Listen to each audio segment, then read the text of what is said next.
Sheila Ross had no time for nonsense, or love, or anything that wasn't a breaking news cycle. The sharp clicking of her keyboard matched the rhythm of her caffeinated heart. As a news researcher for the Metro Pulse, Sheila spent days chasing down facts and demolishing deadlines. Romance, she'd decided, was for people who had time to eat lunch without one hand on a phone. "Hey Ross, ever thought of dating?" her coworker Ellie teased one morning. "Sure," Sheila replied flatly, right after I finished disproving that conspiracy theory on squirrels stealing Wi-Fi. Ellie chuckled and rolled away on her chair. "You're impossible." Sheila shrugged and resumed typing. She liked being impossible. It kept things simple. Meanwhile, Matt Jones was the kind of guy who attracted complications like bees to honey. After a catastrophic breakup that left him jobless, homeless, and with only 3 working t-shirts, Matt had packed up his spreadsheets and moved to the city. He had no plan beyond starting fresh and figuring it out. His first stop, a tiny, cluttered apartment that smelled faintly of cabbage and adventure. His second stop, an overpriced coffee shop where he spilled an entire latte down his shirt after trying to pet a customer's dog. "Welcome to the city," he muttered, tossing the soggy napkins into the trash. Fate apparently had a sense of humor. The following Tuesday, Sheila was sent to the tech firm 2 blocks over to track down a lead on data leaks. She stormed through the lobby, her clipboard ready to become a weapon if anyone dared delay her. Matt was in the lobby too, distracted by the clearly unstable potted plant he was trying to rescue from tipping over. The inevitable collision was spectacular. "I'm so sorry," Matt exclaimed as Sheila's clipboard went flying. Papers scattered like confetti. "Do you not look where you're going?" Sheila snapped, scrambling to retrieve her notes. "Do you not see this dying fern?" Matt countered, gesturing to the plant. "I was saving a life here." Sheila stared at him, incredulous. "A fern?" "Yes," he said earnestly, offering her a handful of papers. "Also, hi, I'm Matt." She snatched the papers. "I don't care." "Well," Matt said with a grin, "you're missing out. I'm delightful." To Sheila's horror, Matt turned out to be her interview subject. "So you're the data analyst?" she asked, eyeing him suspiciously. "Guilty as charged," Matt said, swiveling in his chair. "I also moonlight as a fern therapist." She groaned inwardly but pressed on. "I need a breakdown of your team's security measures." Matt leaned forward, his grin widening. "I'll tell you, but only if you agree to coffee. As a purely professional follow-up, of course." Sheila blinked. "Absolutely not." "Dinner?" "No." "Escape room?" "Are you serious?" "Always," Matt said cheerfully. Against her better judgment, that Sheila agreed to coffee after he provided the data. She justified it as an opportunity to clarify technical jargon. Matt, of course, saw it as an opportunity to charm the grouchy newswoman. To Sheila's surprise, Matt wasn't entirely insufferable. He was funny in a chaotic way. He told her about his disastrous breakup, his accidental move into a cabbage-scented apartment, and his dream of someday owning a boat he couldn't afford. "You're a mess," she said bluntly. "True," Matt admitted, sipping his cappuccino. "But I'm a lovable mess." She rolled her eyes but found herself smiling. The weeks that followed were a whirlwind of chance encounters and increasingly bizarre coffee dates. Matt had a knack for dragging Sheila out of her comfort zone. Whether it was convincing her to try karaoke, she regretted it instantly, or getting her to participate in a charity dodgeball game, she regretted that even more. "You know," Matt said one evening as they walked through the park, "you're not as scary as you pretend to be." Sheila raised an eyebrow. "I am scary." "Sure," Matt said, smirking, "and I'm an investment banker." Sheila shoved him lightly, laughing despite herself. It wasn't until Sheila's editor assigned her a feature on local success stories that she realized how much Matt had grown on her. He was reckless, yes, but also kind and endlessly optimistic. He made her laugh at times when she didn't think she could. As she worked late one night, staring at the profile she was drafting about him, Sheila felt a pang of something unfamiliar. Regret? Longing? She shook her head and buried herself in work. Matt, meanwhile, was having his own epiphany. For the first time since his breakup, he felt like himself again. Sheila, with her no-nonsense attitude and occasional bursts of laughter, had reminded him that life didn't have to be perfect to be meaningful. But he wasn't sure how to tell her that. Their moment of truth came during a thunderstorm. Sheila was on her way home when the sky opened up. Drenched and miserable, she ducked into a nearby cafe, only to find Matt sitting at a corner table, fiddling with a Rubik's Cube. "Of course you're here," she muttered, shaking out her umbrella. "Of course," Matt agreed, grinning. "Rain is my aesthetic." She sat across from him, shivering slightly. "Why do you keep showing up in my life?" she blurted. Matt looked at her, his expression unusually serious. "Maybe because you need someone to show up." Sheila froze, caught off guard. "Look," Matt continued, leaning forward. "You're amazing, Sheila. Scary, yes, but amazing. And I like you. A lot." She swallowed hard, her heart pounding. "You're a reckless disaster." "True," Matt said, smiling softly, "but even disasters can be worth it." The next morning, Sheila arrived at the office with a strange sense of calm. Ellie raised an eyebrow. "You look different," Ellie said. "Do I?" Sheila replied, feigning nonchalance. Ellie smirked. "What happened? Did a squirrel steal your Wi-Fi again?" Sheila didn't answer, but her faint smile spoke volumes. Over the next few months, Sheila learned to balance work and love. Matt learned to buy furniture that didn't smell like cabbage. Together, they navigated the chaos of the city and each other. For the first time in years, Sheila felt like life was more than just deadlines. And Matt? Well, he'd finally found a reason to stay grounded. Even if Sheila still refused to sing karaoke. 2 months after the rain-soaked confession in the cafe, Sheila found herself pacing her apartment. An unopened envelope sat on her kitchen counter, staring her down like an accusation. Inside was an invitation to her cousin Sophie's wedding. Sheila wasn't dreading the event itself. She adored Sophie, but the prospect of showing up alone made her stomach churn. Weddings were notorious for prodding single people about their love lives, and Sheila wasn't ready for Aunt Carol's inquisition. The logical solution was staring her right in the face. Matt. Except asking him felt like a gamble. They weren't officially dating, more like two people orbiting each other's lives with increasing gravity. Would he even want to go? Sheila inhaled deeply, grabbed her phone, and dialed. "Wait," Matt said, holding the phone closer to his ear. "You want me to go to a wedding? With you?" "Yes," Sheila replied briskly, trying to sound indifferent. "It's just a +1 situation, nothing serious." Matt grinned, even though she couldn't see it. "Sheila Ross, are you inviting me to a romantic event where strangers will assume we're a couple?" "Do you want to or not?" Sheila snapped, her cheeks burning. "I'd be honored," Matt said, a teasing lilt in his voice. "What's the dress code?" The day of the wedding, Matt showed up at Sheila's door in a tailored navy suit that somehow made his usual air of chaos seem charmingly deliberate.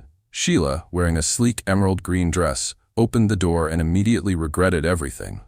"You looked good. Too good. You clean up well," she muttered, grabbing her clutch. "And you look stunning," Matt said sincerely. She blinked, momentarily disarmed. "Let's go." The ceremony was beautiful, the vows heartfelt. Sheila found herself tearing up, much to her own horror.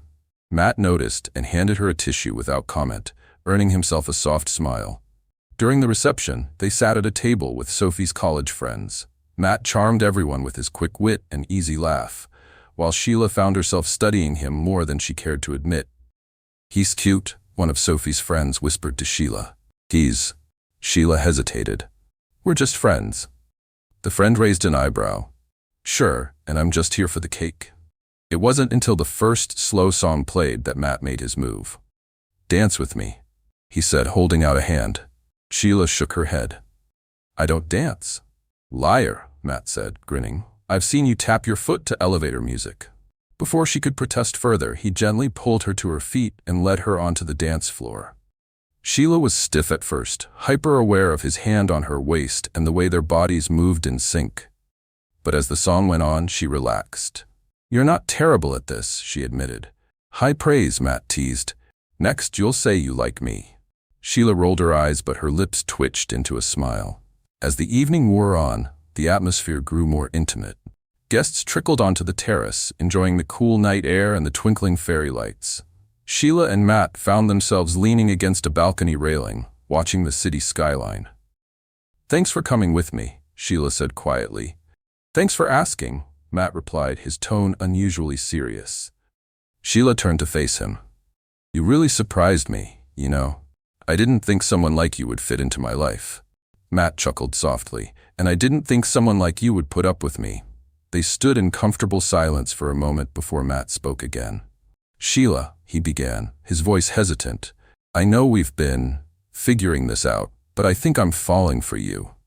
Sheila's breath caught. She wasn't used to vulnerability, not hers, and certainly not someone else's. "Matt, she trailed off, unsure of how to respond. He smiled, though there was a hint of sadness in it. "You don't have to say anything. I just wanted you to know." The ride home was quiet, but not awkward. Sheila's mind raced, replaying his words over and over. At her apartment building, Matt walked her to the door like a proper gentleman. "Thanks again for tonight," he said, his easy grin back in place. Before she could second-guess herself, Sheila leaned in and kissed him softly on the cheek. "Good night, Matt." He blinked, momentarily stunned, then grinned. "Good night, Sheila." The next morning, Sheila sat at her desk, staring blankly at her computer screen. Ellie noticed immediately. "Earth to Sheila," Ellie said, waving a hand. "You okay? You look different again." Sheila sighed. "I think I might be in love." Ellie's jaw dropped. "With Matt?" Sheila nodded. "Finally," Ellie exclaimed. "Now do something about it." That evening, Sheila found herself standing outside Matt's apartment, heart pounding. When he opened the door, his surprise quickly turned to concern. "Sheila? I'm in love with you," she blurted out. Matt blinked. "You are?" "Yes," Sheila said, her voice steady now. "And it terrifies me, but you're worth it. You make me laugh, you make me think, and you make me want to be less scary." Matt broke into a wide grin. "You'll always be a little scary, that's part of your charm." Sheila laughed, and Matt pulled her into a warm embrace. As they stood there, wrapped in each other's arms, Sheila realized something. For the first time in years, she wasn't chasing a deadline. She was chasing happiness. Matt Jones wasn't nervous, not really. Sure, his palms were sweating, and his heart felt like it was performing an amateur drum solo, but this wasn't nerves. It was excitement. At least that's what he told himself as he waited outside Sheila's office building. He'd decided the night before that it was time to tell her everything, how she made his scattered life feel purposeful, how her no-nonsense glare had become his favorite sight, and how he'd never, in all his messy years, felt this certain about anything. Except now, as Sheila strode toward him with her usual brisk determination, Matt began to question his decision. "Matt?" she asked, eyeing him curiously. "What are you doing here? You look suspicious." "Suspiciously handsome?" he quipped, attempting a grin. Sheila raised an eyebrow. "Suspiciously nervous. What's going on?" Matt took a deep breath. "Can we talk? Somewhere less crowded?" Minutes later, they were seated on a bench in the nearby park, surrounded by the buzz of distant conversations and the occasional honk of impatient cab drivers. Sheila folded her arms, clearly waiting for an explanation. "I wanted to tell you something," Matt began, rubbing the back of his neck. "And I need you to promise not to laugh." Sheila tilted her head. "Why would I laugh?" "Because I'm about to sound like a walking Hallmark card," Matt muttered. Sheila's lips twitched. "No promises." "Fine," Matt said, straightening up. "Here goes." He looked her directly in the eye, the usual mischief in his gaze replaced with something raw and unguarded. "Sheila, I've never been in love before. Not really. I mean, I thought I was once, but looking back, it wasn't the real thing. It wasn't this." Sheila blinked, uncharacteristically silent. Matt pressed on, words tumbling out like they'd been waiting for years. "You're terrifying, you know that? You're brilliant and stubborn, and you don't let me get away with any of my usual nonsense, and somehow you've managed to make me want to be better. Better for you, better for me, just better. I've never felt this way about anyone. And it's not just that I love you. I like you. I like your drive, your honesty, even your weird obsession with perfectly formatted spreadsheets." Sheila opened her mouth, but Matt held up a hand. "Wait, I'm not done. I'm also looking forward to everything we could be. I don't know exactly what the future holds. I mean, I barely know what I'm having for dinner, but I know I want you in it. Whether it's watching you conquer the world one deadline at a time or arguing over who left the cap off the toothpaste, I want it all. With you." He exhaled as though he'd just finished a marathon. Sheila stared at him, her expression unreadable. "You're right," she said finally. Matt frowned. "About what?" "That was extremely Hallmark," she said, though her voice was softer than usual. Matt groaned. "I knew it. But, Sheila continued, her lips curving into a rare, genuine smile, it was also perfect. Perfect enough to get a kiss? Matt asked hopefully. Sheila leaned in, her tone teasing. You'll have to wait and see. That evening, as they walked hand in hand through the city streets, Matt felt lighter than he had in years. He'd taken a leap, and Sheila, pragmatic, grounded, impossible Sheila, had caught him. Sheila, for her part, found herself marveling at how natural it all felt. Loving Matt was like learning a new rhythm, unexpected, occasionally chaotic, but endlessly worth it. As they passed a florist's shop, Matt stopped abruptly. "What are you doing?" Sheila asked, frowning. Matt grinned and picked out a single sunflower.